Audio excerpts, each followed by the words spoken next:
एक भाई साहब ने बोला कि आप बोलते रहते हो गुरुओं के पास जाओ, संतों के पास जाओ, उनका कहा पढ़ो, उनकी कहे पर चलो, देखो।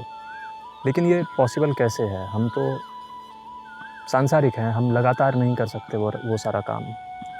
आध्यात्म असल में एक समय पर आने वाली चीज़ है, जो एक समय पर आती है निश्चित। उससे पहले कैसे आ जाएगी? हम तो लगातार जिसमें रचे बसे हैं, वो तो अलग जीवन है।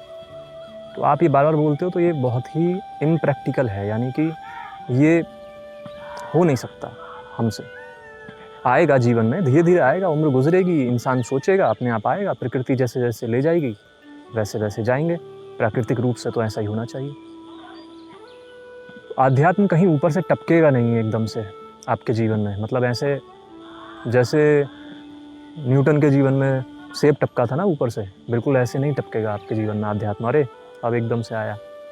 हाँ, वो सेब का टपकना न्यूटन के लिए बन गया न्यूटन्स लॉ। उन्होंने कुछ लिख दिया, उन्होंने पूरा विज्ञान ही बदल डाला, देखा जाए तो। सब कुछ दे दिए उन्होंने, सूत्र वगैरह।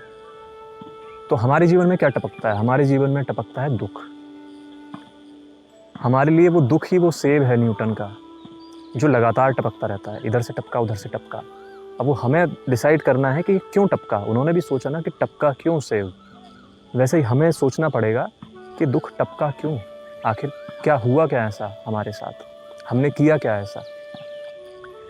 और होता क्या है उस समय हम क्यों नहीं समझ पाते? क्योंकि उस समय पर हमारे साथ अध्यात्म नहीं होता है।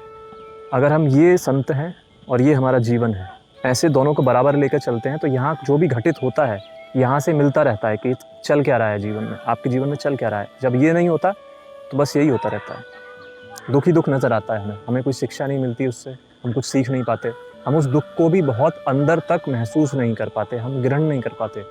ज़्यादातर यही समस्या होती है लोगों के साथ, दुःख बहुत है, लगता है उन्हें दुःख बहुत है, यार जीवन में बहुत दुःख है।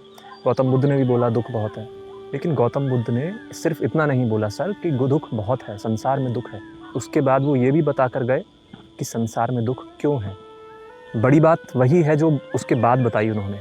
संसार में दुःख है ये तो सबको पता है, जितने भी लोगों से मिलोगे कोई भी बता देगा, वो गौतम बुद्ध तो नहीं है, लेकिन उन्होंने बताया क्यों है और किस तरीके से इसके पार जाया जा सकता है, इसलिए वो गौतम बुद्ध है। तो हम उस पर ध्यान नहीं देते, क्योंकि हमें हमेशा ये बोलना होता है किसी न किसी से, संसार में दुःख है, हमें दिखाना होता है। हमें थोड़ी, जैसे हम हैं, थोड़ी सहानुभूति भी चाहिए होती है, सबको नहीं, लेकिन ज़्यादातर एक समय पर, पूरे जीवन में नहीं, कभी कभी चाहिए होती है कि अरे यार हमारे बारे में भी कोई ऐसा सोचे, और वही हमारा दुःख बन जाता है। तो आपका लगातार न्यूटन वाला सेब टपक रहा है, उससे उठाओ, वो दुःख ही है जो आपको हर चीज़ से पार ले जाएगा, नाव बन जाएगा आपकी। उसके लिए, उसको समझने के लिए संतों की बातों को ग्रहण करना ज़रूरी है। तो कृपया करके जो भी आपको पसंद आते हो, जो भी आपको लगता हो आपको दे रहा है, आप कहीं से शुरुआत कीजिए, किसी भी जगह से कीजिए। ये नहीं है कि आप उस धर्म में नहीं जाऊँगा, ये नहीं सुनूँगा, इसकी नहीं सुनूँगा, उसकी नहीं सुनूँगा, ये तो बेकार है। नहीं, नहीं। रमण महर्षि ने एक बार बोला था कि कोई उनके पास आया कि सर वो ऐसा करते हैं, वो लोग इस चीज़ को जान नहीं पाएंगे, जो अमेरिकन्स हैं वो इस तरीके की चीज़ें करते हैं, वो इस चीज़ को कैसे जान पाएंगे, मौन को, उन्हें तो हमेशा कर्म में सेटिस्फेक्शन मिलता है।